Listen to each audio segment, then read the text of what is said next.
Geetha Janakiraman YouTube சேனலுக்கு உங்களை அன்புடன் வரவேற்கிறோம். இன்னைக்கு வந்து ஈவினிங் ஸ்நாக்ஸ் ஒன்று பார்ப்போங்க. லாலா கடை பக்கோடான்னு சொல்லுவோம் அதுக்கு பேரு. நம்ம வந்து இது பேக்கரிலையும் கிடைக்கும், பட் இதுலயும் லாலா கடைன்னு சொல்லுவோம், அதுலயும் கிடைக்கும். இப்போ பார்த்தீங்கன்னா இதுக்கு தேவையான பொருட்கள் பார்த்தீங்கன்னா சின்ன வெங்காயம் ஒரு 50 கிராம் போதும், பச்சை மிளகா 50 கிராம் அளவுக்கு பூண்டு, பெரிய பூண்டு அதை அப்படியே வச்சிருக்கேன், பெருங்காயம், கருவேப்பிலை, ஜீரகம், கொஞ்சமா கரம் மசாலா, அவ்வளவுதான் அதுக்கு தேவை. இப்போ வந்து இந்த வெங்காயம், பச்சை மிளகா, பூண்டு இதெல்லாமே வந்து அப்படியே ஃபைனா இந்த இது கல்லுல வந்து தட்டி எடுத்துக்கலாம் நம்ம. சரிங்களா? தட்டி எடுத்துட்டு நம்ம மாவோட போட்டு இது மிக்ஸ் பண்ணிட்டு சுடும்போது பார்க்கலாம்.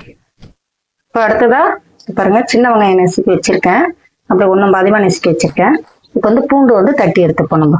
அதே மாதிரி பூண்டுமே தோலோடவே தட்டிக்கலாம், நம்ம வந்து அப்படியே தோலை உரிச்சிக்கலாம் தட்டணும்னு அவசியம் இல்லை, தோலோடவே தட்டிக்கலாம்.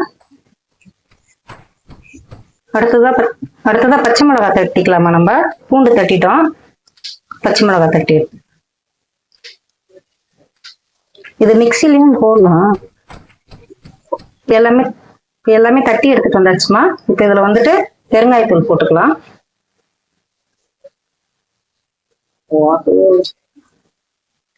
பெருங்காயம் போட்டுக்கலாங்க.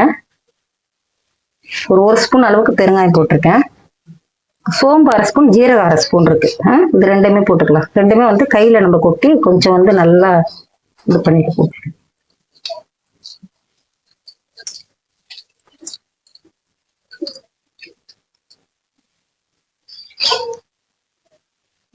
இது எல்லாத்தையும் நல்லா மிக்ஸ் பண்ணிக்கலாம்.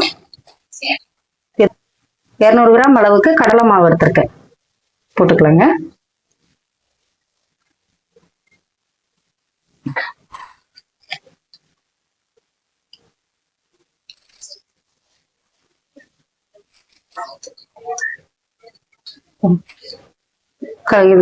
கருவேப்பிலைங்க சும்மா அப்படியே கட் பண்ணி போட்டுக்கலாம் நம்ம.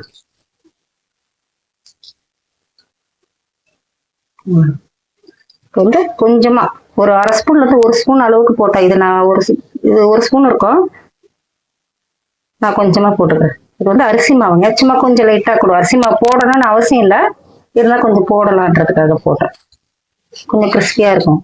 இது போடாதான் சும்மா லைட்டா போட்டுட்டு அந்த வெங்காய ஈரத்திலேயே வந்து நம்ம ஒரு வாட்டி நல்லா பிணைஞ்சு எடுத்துப்போம்.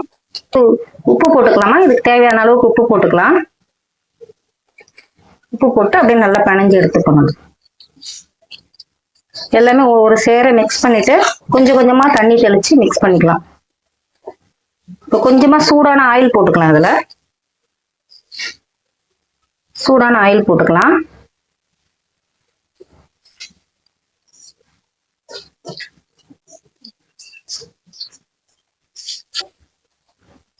கொஞ்சம் கொஞ்சமா தண்ணி தெளிச்சு, ரொம்ப தண்ணி தெளிக்க கூடாதுங்க, ரொம்ப ஊத்திடக்கூடாது பட்டுன்னு. அப்படியே கொஞ்சம் கொஞ்சமா தெளிச்சு மிக்ஸ் பண்ணிக்கலாம். அப்படியே நம்ம கையில எடுத்து போடும் போது ஒரு இதுவா விழணும், அப்படியே அந்த அளவுக்கு இருந்தா போதும். நான் மிக்ஸ் பண்ணிட்டு உங்களுக்கு காமிக்கிறேன். நல்லா பிணைஞ்சாச்சுங்க, ரெடி ஆயிடுது. இப்போ வாங்க இதை எண்ணெயில போட்டு நம்ம பொரிச்சு எடுத்துக்கலாம். எண்ணெய் நல்லா காஞ்சிடுச்சுங்க. ஸ்டவ் மட்டும் ரொம்ப ஸ்பீடா வச்சுக்க வேண்டாம், மிதமான ஸ்பீட்ல வச்சு அப்படியே போட்டு எடுத்துக்கணும். அப்படியே கிள்ளி கிள்ளி போட்டாலே போதும்.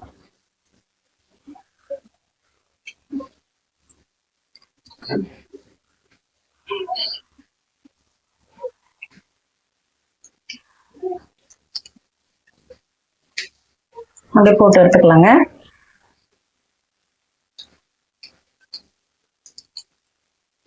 இது பொரிட்டோம், பொரிஞ்ச உடனே நம்ம அடுத்து எடுத்து போட்டதுக்கு. இப்ப நம்ம போட்டது இது ரெடி ஆயிடுச்சுமா. இப்ப நம்ம எடுத்துடலாம். அந்த ஒரு இது ரெடி ஆயிடுச்சு. எடுத்துட்டு நம்ம அடுத்து இருக்கிற மாவை போட்டு எடுத்துக்கலாம்.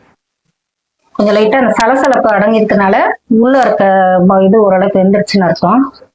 இது மெது போண்டாதான், மேல வந்து கிரன்ச்சியா இருக்கும், உள்ள வந்து சாஃப்டா தான் இருக்கும் நமக்கு.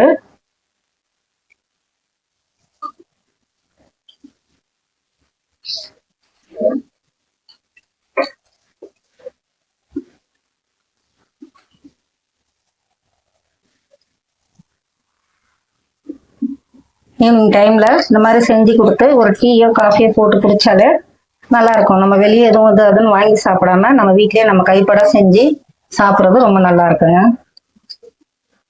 நான் பேக்கிங் சோடாலாம் எதுவும் போடலாமா, அதெல்லாம் உடம்புக்கும் அவ்வளோக்கு நல்லது இல்லைன்ட்டு நான் யூஸ் பண்ணுறது இல்லை, போடலை.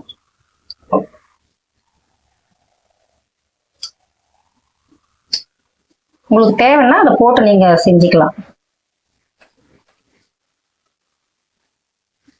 ஆற ஆற சாஃப்ட்னஸ் கிடைக்கும். இந்த போண்டா வந்து ஆறும்போது, இந்த பக்கோடா வந்து ஆறும்போது நமக்கு வந்து கொஞ்சம் சாஃப்டா கிடைக்கும்.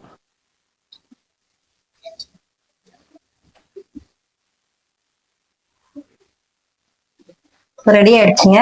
நம்ம போட்டதும் இதையும் நம்ம எடுத்துக்கலாம்.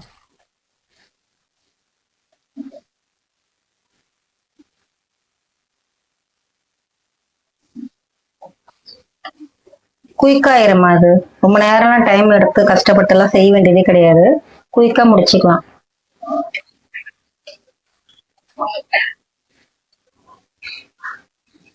ஸ்கூலுக்கு போயிட்டு குழந்தைங்க வராங்கன்னா நம்ம ரெடி பண்ணி வச்சோம்னா ஒரு 4-5 மணிக்கு அவங்களுக்கு ஸ்நாக்ஸா சாயந்தரத்துக்கு கொடுக்கறதுக்கு நல்லா இருக்கும்.